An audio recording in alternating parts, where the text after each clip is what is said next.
Okay, I'll move on to just talking about how do you actually do measurements. Okay, so for example, if you are you actually use different instruments to measure different magnitudes in terms of length. Okay, so for example, if you are measuring a length of more than 1 meters, okay, you will actually usually use a measuring tape. Okay, the benefits is that it can be used to measure curved objects as well. Okay, and it's very important to note what is the accuracy of the instrument that you are using. All right, so in the case of a measuring tape, the accuracy, okay, is 0.1 cm. Okay, take note of the units. Okay, it's 0.1 cm. So an example will be a measurement of 1 to 2.6 cm. Okay, if it's several cm to 1 meters, okay, use a meter rule. Right, accuracy is 0.1 cm. So another example is 20.9 cm. Okay, so of particular importance will be vernier calipers. Okay, so vernier calipers, alright, is used to measure a length of between 1 cm to 10 cm. Okay, so it's between 1 cm to 10 cm. Okay, and the accuracy will be 0.01 cm.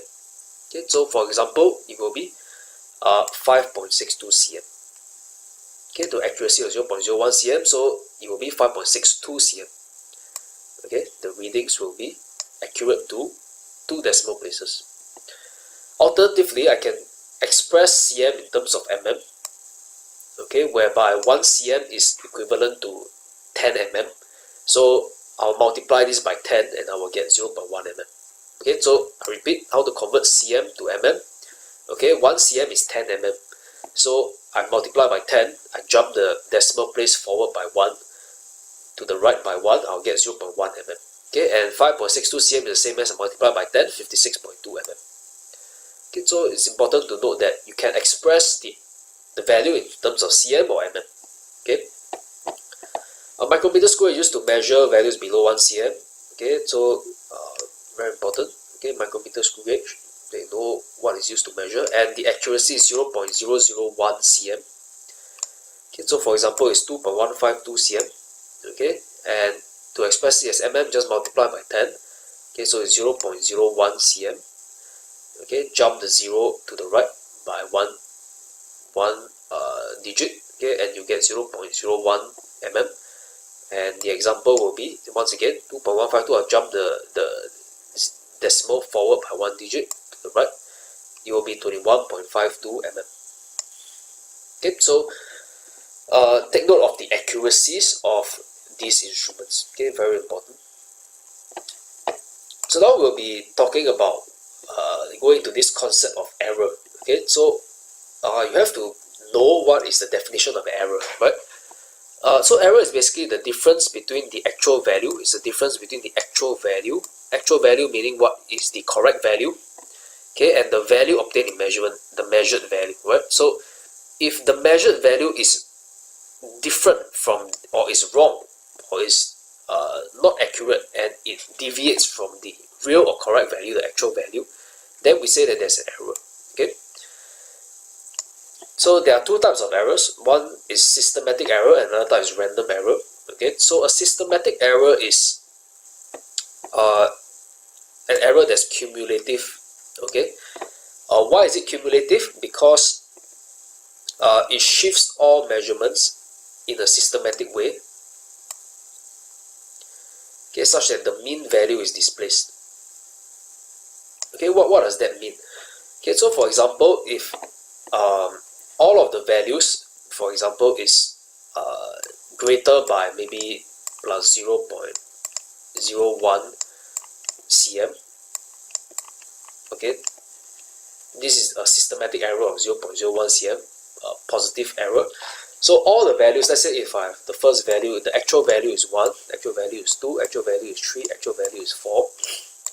Okay, this will actually be, the measured value will actually be 1.01, 2.01, okay, and so on.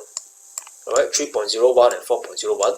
So what it means is that all the values, the measured values are shifted in a systematic way and in a cumulative way, okay, such that the mean value is displayed. So the the mean value is basically displaced by 0.01 cm. Okay, because all of these values are displaced by the same value of 0.01 cm, so collectively their mean will be displaced by the same amount, which is 0.01 cm. Right, so that's what this means. For systematic error, it can be corrected. Okay, it's easy to correct. Okay, and one thing to know is it cannot be reduced by taking the average. Okay, so what does it mean? If I take the average of 1.01, 2.01, 3.01, 4.01 and I average them, the error will not be reduced. Okay, because even if I average them, the error is still the same, right? Because all of them contains the error. Okay, so I can't really sort of like mitigate the severity of the error, okay, by taking the average. On the other hand, a random error is caused by an unknown and unpredictable variation in conditions. So basically it is unpredictable and you do not know how much the error will be the next time round because it's random, right? So a different error will be produced every time. Okay, but a random error can be reduced by taking the average. Okay, so for example, if let's say the human reaction time is how it actually is reduced. Okay, later we'll talk about it more about it later, but just get the idea that if let's say if I have human reaction time of maybe 0.3 seconds,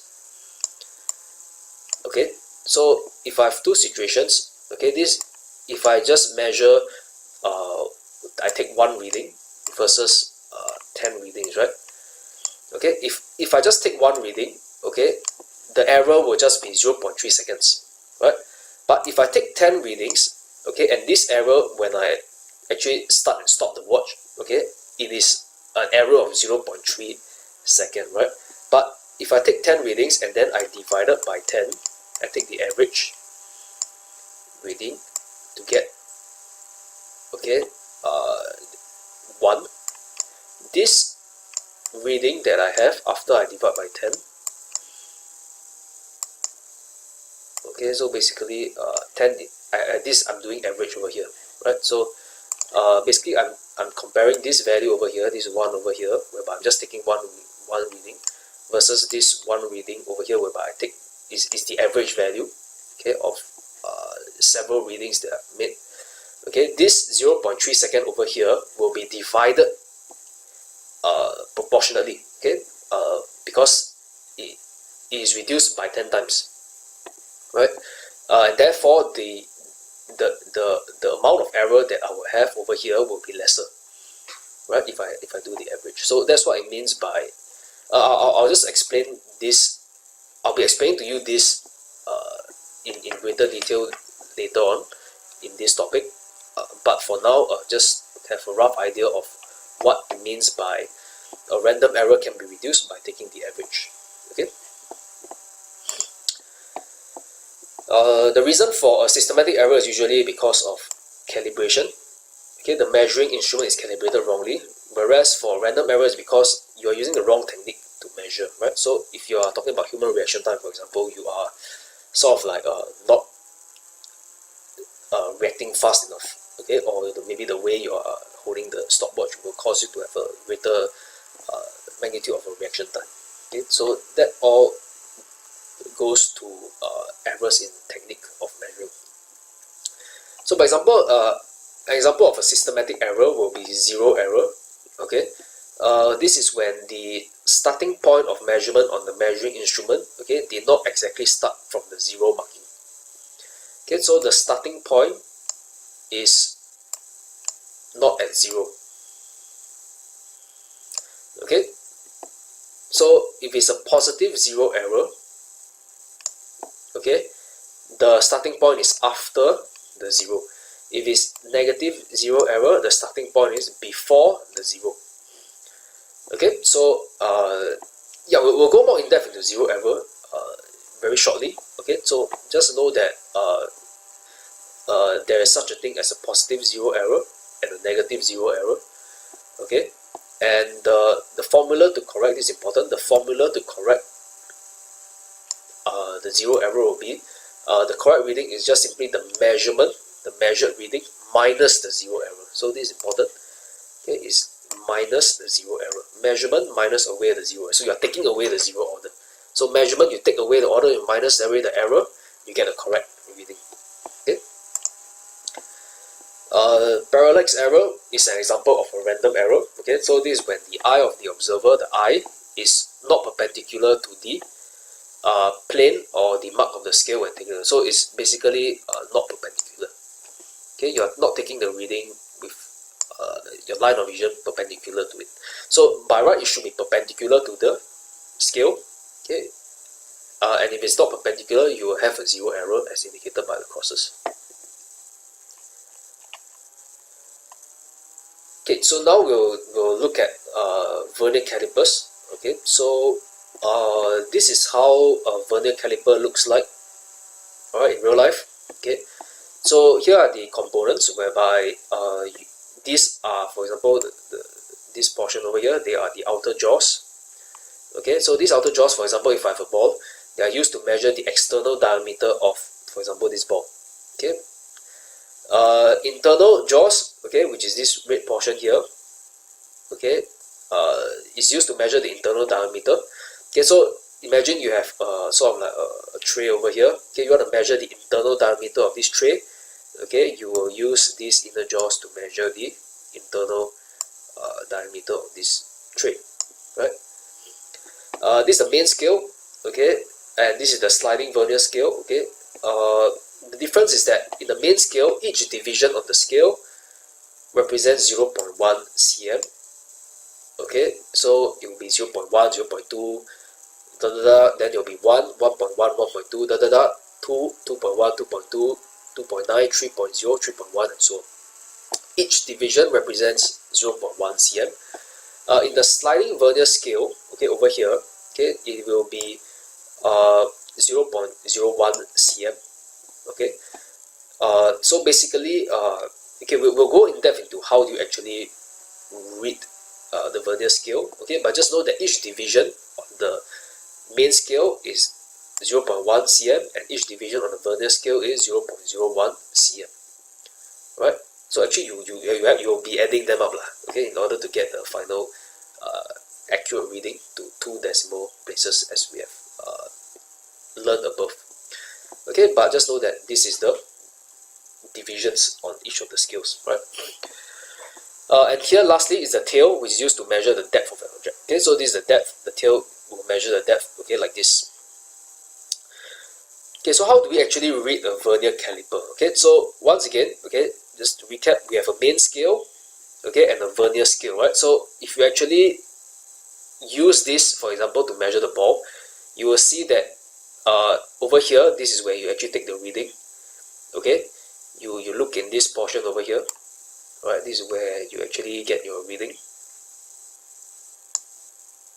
Okay, so you will see that the how to put it, like the main scale will be sort of on top, okay, and the sliding scale will be sliding vernier scale, okay, will be okay. Sometimes the diagram will be, the question can be quite, if the examiner is quite mean, they can actually rotate the diagram. So I will not explain in terms of what is on top of what, but just know that the main scale, as you can see, will be the one that is, as you can see, it is bigger, okay, as compared to the vernier scale. Okay, and that's one difference. Another, but let's not rely on the size too much, but more importantly, the main scale, as you can see, the difference is 0.1 cm, right? So here is 2 cm, here is 2.1, 2.2, 2.3, 2.4, 2.5, and then 2.9 and 3 cm. So each division represents 0.1 cm. Okay, so that's how we identify this, the main scale. Okay, so it's very important to identify which is the main scale and which is the vernier. So vernier scale will be 0 and 10. Okay, so it will basically just be the scale will just be between 0 and 10. Okay, whereby this represents 0.01, 0.02, 0.03, and so on and so forth. Okay, So each division represents 0.01 cm. But how it looks like is there will be a number 0 to 10. It is just between 0 and 10. Okay, so this is the vernier scale. You need to identify which is the main scale and which is the vernier scale. Very important. Okay. So here, let's look at how do you actually read the vernier caliper. So you take the value on the main scale. Okay, first you try to read what's the value on the main scale right before the 0 mark of the vernier scale. Okay, so here I look at the vernier scale. Okay, the value on the main scale that I will be reading will be the one that's right before this 0 mark on the vernier scale. So it's this value here right before. Okay, so this is the one that is important. Okay, for me in reading what's the value of main scale. So this is actually 2.1 cm, right? So it is on the immediate left of the 0 mark on the vernier scale. So the main scale reading is 2.1 cm. Okay, so that's how I get the main scale reading. I get the point or the marking that's immediately to the left or before the 0 mark of the vernier scale, right? So what about the vernier scale? Okay, I take the value which is in line with the main scale. Okay, so I look for the division that's aligned. In this case, this is the alignment between the main scale and the vernier scale, and then this is the division on the vernier scale that's in line with the main scale. Will be the reading of the vernier scale. So in this case, it's 1, 2, 3. Okay, so since the division is 0.01, so the vernier scale reading is 0.03. Okay, so 1, 2, 3, each one is 0.01, so it's 0.01, 0.02, this is 0.03, right? So now I have a main scale reading 2.1, vernier scale reading 0.03. What do I do? Okay, my final answer is just I add the main scale reading and the vernier scale reading. Right, so I just take 2.1 plus 0.03 is 2.13 cm. So if you take note, this is actually accurate to 0.01 cm. Alright, which is what we are talking about here, right? The accuracy of the vernier caliper is up to 0.01 cm. Okay, so that's how it actually obtains the accuracy. Okay, such an accuracy. Okay, yeah. So one point to take note will be, okay, this is actually some questions can be very tricky. Okay, if they are really very mean and they just I don't know, sometimes they can be like that. Okay, so instead of take note that this scale is in cm. Okay, sometimes instead of having a scale that's in cm, okay, they may actually give you a scale that's in mm instead. Okay, so is possible. Okay, so for example, if you look at here, this scale here is in mm. Okay, and this is also in mm, right? So in such a case, how do you actually take the reading? Okay, so but it's actually the same. Okay, just that you just read it slightly differently. So here the principles are the same. Okay, you look at this is the vernier scale. Okay, so you look at the value of the main scale that's before the 0 mark of the vernier scale. So this is the 0 mark of the vernier scale. So the main scale reading will be here. Okay, right before the 0 mark of the vernier scale. Okay, right before the 0 mark of the vernier scale. Okay, so the main scale reading is 17. Okay, why? Because this is 10 mm. 11, 12, 13, 14, 15, 16, 17. Okay, so if it's an mm scale, it will be in the form of like 10, 11, 12 instead of 2.1, 2.2, 2.3, right? Because you actually just multiply it by 10, right? So over here, if it's in the cm scale, it will actually be 1.7 cm. But if it's mm scale, it's actually just 17 mm. So this is actually 1.7 cm, but in the mm scale, okay, it will actually just be times 10. Okay, so it's 17 mm. Right, so the main scale reading will just be 17 mm, so it's equivalent to 1.7 cm. Right, so the vernier scale, I look at the division of the vernier scale that's in line with the main scale. It will be this one over here. Okay, so it's 0, 1, so it's 1, 2, 3, 4. This is the one that's in line, so it will be, okay, so here will be 0.4 mm, okay, it's not 4 mm because if it's 4 mm, it will be on the main scale, right? So the vernier scale, actually, the main scale, you divide it by 10, right? So if the division here is 1, here will be 0.1. Okay, so I repeat, if the division on the main scale is 1 mm each, the division on the vernier scale will be, you divide it by 10, 0.1 mm. Okay, so this represents 0.4 mm. Alright, not 4 mm, okay, it is 0.4 mm. Okay, because this is the vernier scale, it is divided by 10. So once I have the main scale reading of 17 mm and the vernier scale reading of 0.4 mm, I will just add them up to get the final measurement reading of 17.4 mm. Okay, all these will be, you can also convert them to cm by just dividing them by 10. Okay, so this is important to understand, okay, because questions nowadays, they can really just change the units of the scale, okay, and you need to be able to read them nonetheless, okay, using the same principles.